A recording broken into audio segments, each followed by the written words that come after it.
Thank you. If you allow, I would like to leave this whole identity. Okay. Anyone else can join, it works like that actually, it's not specific, if you feel this is something that appeals to you, you have a sense of what that means for you. Maybe I ask you what it means for you. I see that life cannot be lived longer from any Cannot be lived what? Longer. Longer. I have appointment to see here Dr. Sun, not hearing something, but to live longer, functioning only on personal identity. Any kind of identity. Any kind of.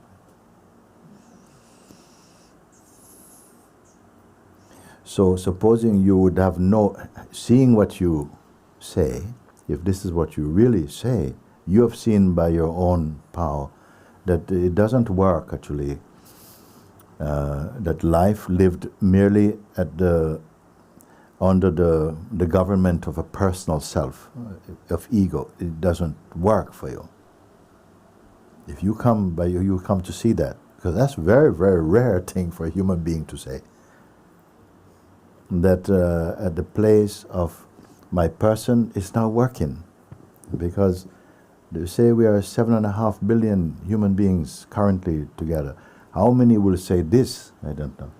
Even you hit rock bottom, even sick, dying, who is saying like that? That yeah, it doesn't work. It's not, oh, life doesn't work. No, it doesn't work with this one in charge.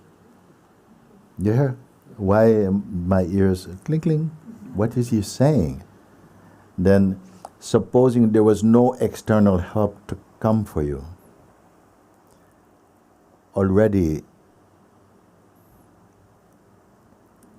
because life itself must have initiated this stage in your maturity to come to a place that living by ego,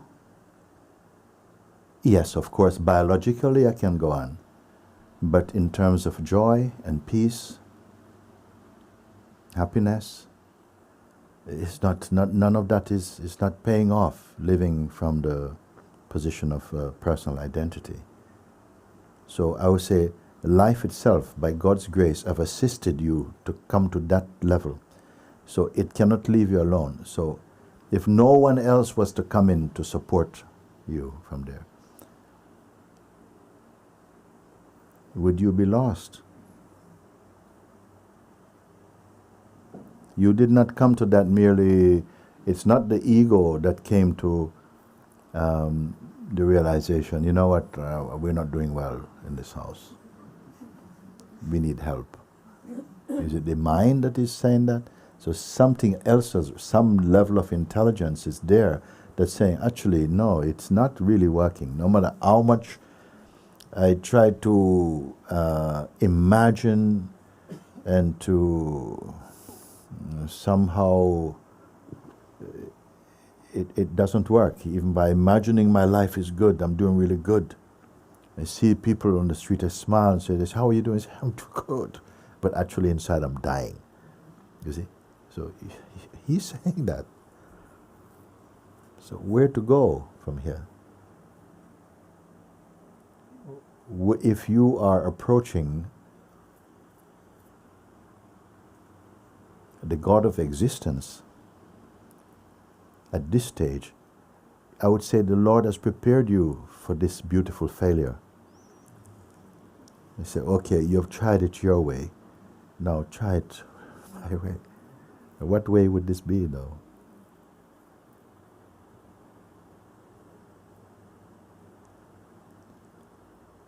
You see, for me, when I listen to you, I say, wow, that is very, very, you're on the edge of the most amazing onwardness.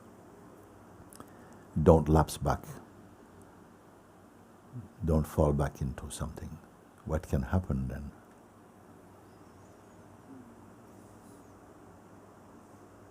So, what are you asking? Total freedom. Yeah? Total freedom. Total freedom. So if all the things you mentioned is not working, and I were to say, then okay, anyone can do this. Just right now, just in this moment, just leave everything, without expecting it. Leave all of that to a side. Okay, just leave all of this then. With me, I say, just leave this. All the concerns about this. Is it possible? Anybody can follow what I'm saying? Don't be carrying this around. Don't carry your bag of troubles around. Say, okay, put it down. Last week, I think you listened to one satsang, which I say now, put it all in the basket of God. Suppose God put the basket and say, all your troubles until now, put it, this is my basket, put them all in this basket of God. Whatever it may be. Past troubles, future anticipated troubles, identity crisis, everything, put it in this basket of God. Is possible that you would know what to do? Don't do this. Meaning to leave everything then. We're not going to describe what particular problems you're concerned about. If I say put it all, then the basket of God is there. Put it all in the basket of God. But I need someone who would really do it. Because we are skilled with words, and with our tongue we say things, but we have not actually fulfilled them inside our heart. Could you do it then? It's possible. Suppose you had no money, you go to someone's house who you know and say, brother, I'm so hungry, I'm sick, I've got, I really, all I need, could you give me 20 pounds? That will sort my day out. Please, can you help me? And this man says, 20 pounds? I give you 2,000 pounds. What will you do? You accept it, you say, oh, brother, I'm so thank you. That is a practical help or not? The practical help or not? You take your money, you say, thank you so much, brother. I'll pay you back when I can. He says, you don't have to pay back. Take it, go. Tell me if when you leave, if your life is the same. Even you have not spent £1, you have not spent €1 out of this 2,000 euro. And already you are feeling what? You haven't spent it, no? You have it. Now you're leaving with the 2,000 euro. And just the chance that, look, my life is already changing. You follow? I don't know if you can listen like that. So I've said to you, whatever, all these things that you yourself have verified, you say that they don't work. So I'm not telling you they don't work. You are admitting it's not working. Okay?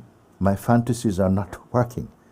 I said, okay, put them all in the basket of God. God told me to tell you, put them in this basket of God today.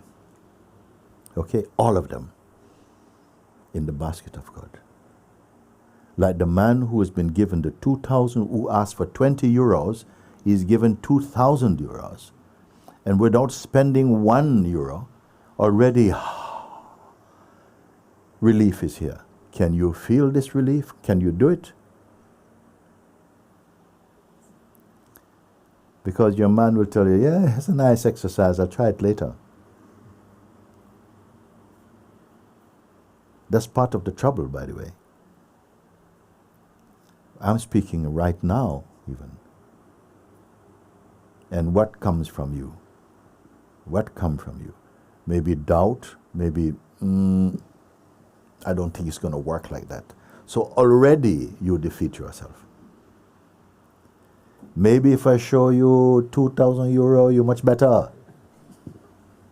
Then if by God's grace said, you do this, and now show me, really leave it, and see if it works, but you must leave it.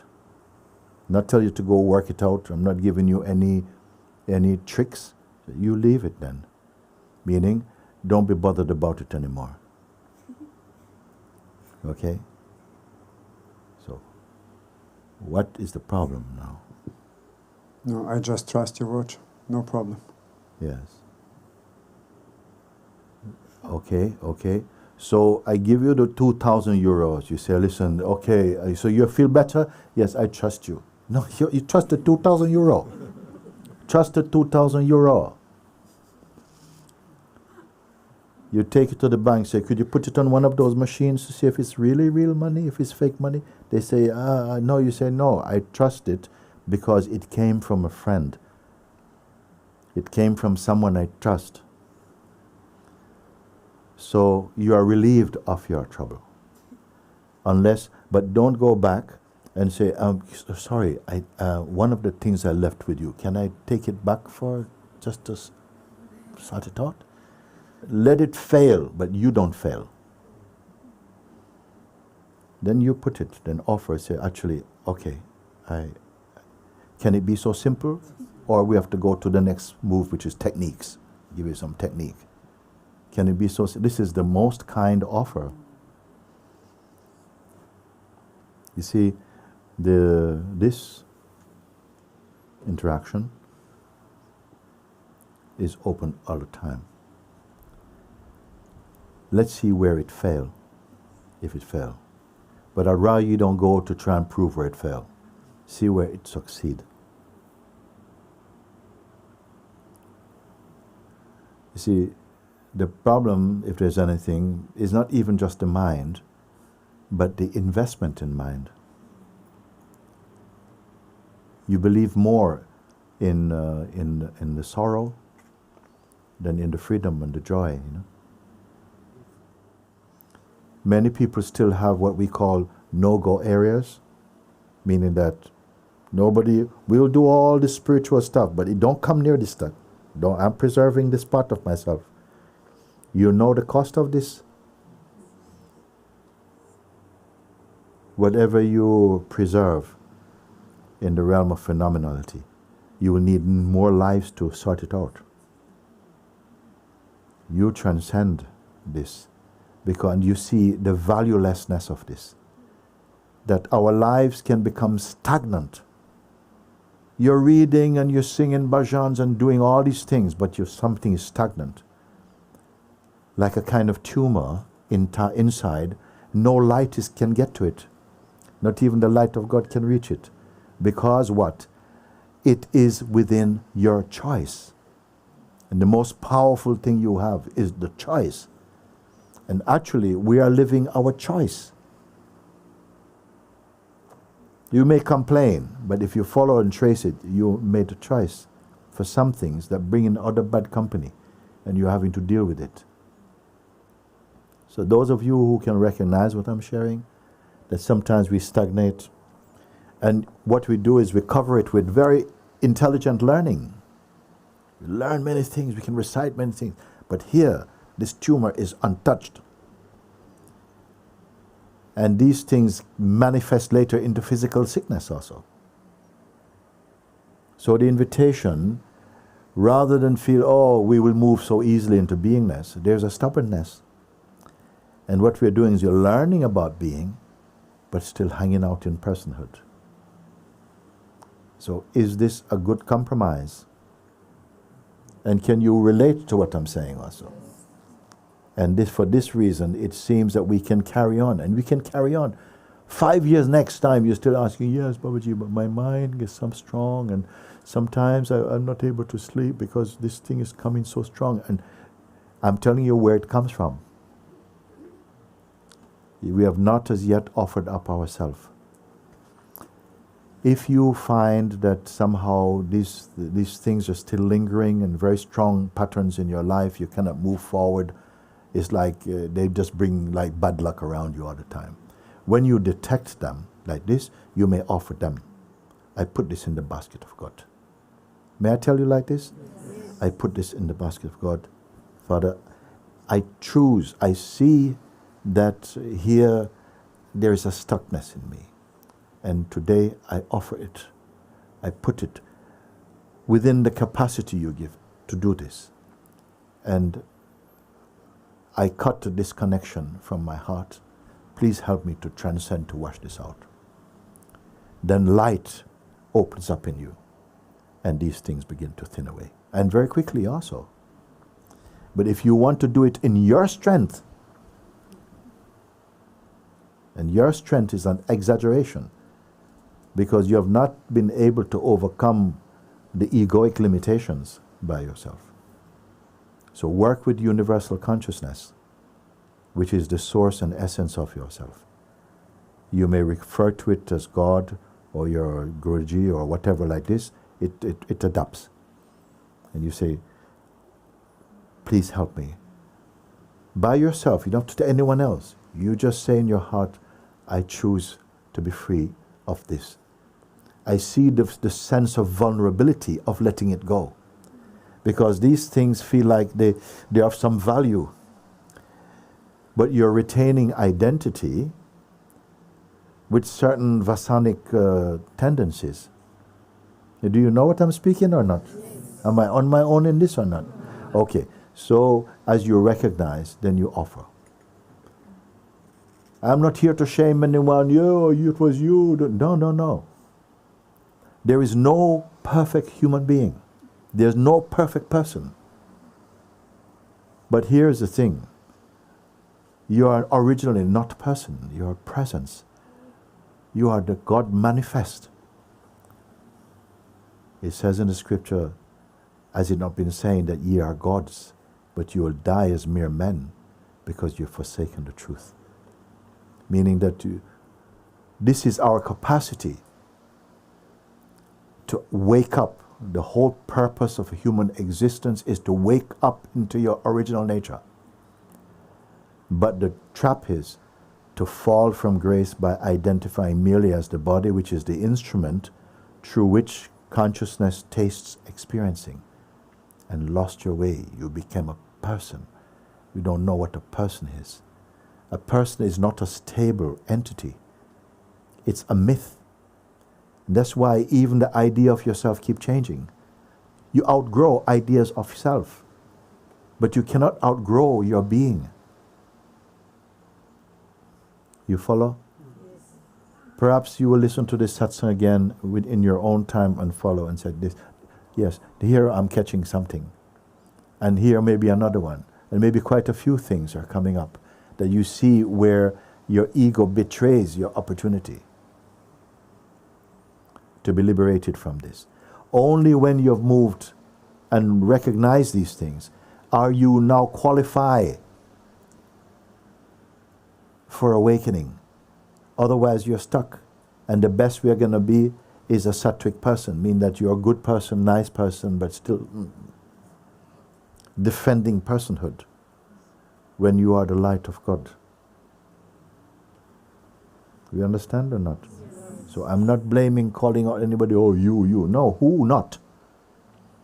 Perfection is not in personhood, but in presence is the door through which that awakening will be complete. And don't feel, oh, I've got a long way to go. No, you've been a long way going. It can be cut by grace. Whatever trouble, this is the power of the grace of God, that however long we've been on the road of turmoil, that like this it can change. That's the power of the transformative presence of God's grace. And this is satsang. So two-aspected satsang. One is working on the person to improve the person. Improving the person means what? Diminishing the person's, the personal effect. Transitioning from person into presence. That is the work. And it's a living work. It's a powerful work. And the fruits of it are beautiful. And they are immediate, actually. So if you recognize today, wait a second, that's why I keep going around. Because somehow I'm holding on to something and treat it like, it is the flower of God. But actually, it is a betrayal of your original nature. And you put it out. Yes. Then do it and tell me if it failed. Tell me if it fails, or simply you let the mind come and the mind says, this thing, and it's not working, that's not my way. My way is yoga, my way is sort of like, I like to walk and go into the forest, my way is to be with animals, whatever kind of thing you tell yourself to get out of these things. Because the ego is a growth, and it is locked into some shapes. But you are not a shape. unless you believe you are. If you believe you are, you believe that into existence, it will become your experience. Are these things clear enough? So my encouragement is to come forward in this inside your heart and to experience the change that comes out of it also. Not asking you to become this religious person. I'm saying, before religion is born, the self is. To point back to that which is, nothing wrong with religion is here also to help. But sometimes it can become a bit contaminated here and there also. So don't just listen to what people read and tell you. Say, what you're reading from, the Avadutta Gita, where can I buy? You read for yourself then. You say, I don't have time to read. I don't have much time. Then whatever time you have, if you can dedicate it earnestly, it will bear fruit. I am in support of this movement in you. And from that place, I say, bless everyone here. I leave no one out. Even someone who feel, I don't want. Because I know that you do want, but you listen to your mind. The mind is running. So I said, I bypass your mind. I pray blessing into you because I know that no one can wake up and regret it. The more you lose of yourself personally, the more you are of yourself truthfully. You're not going to become someone else. You're going to start unbecoming what you're not. That we have been thinking that this is what I am. I can't change. This is how God made me. That's nonsense. That's how your mind made you.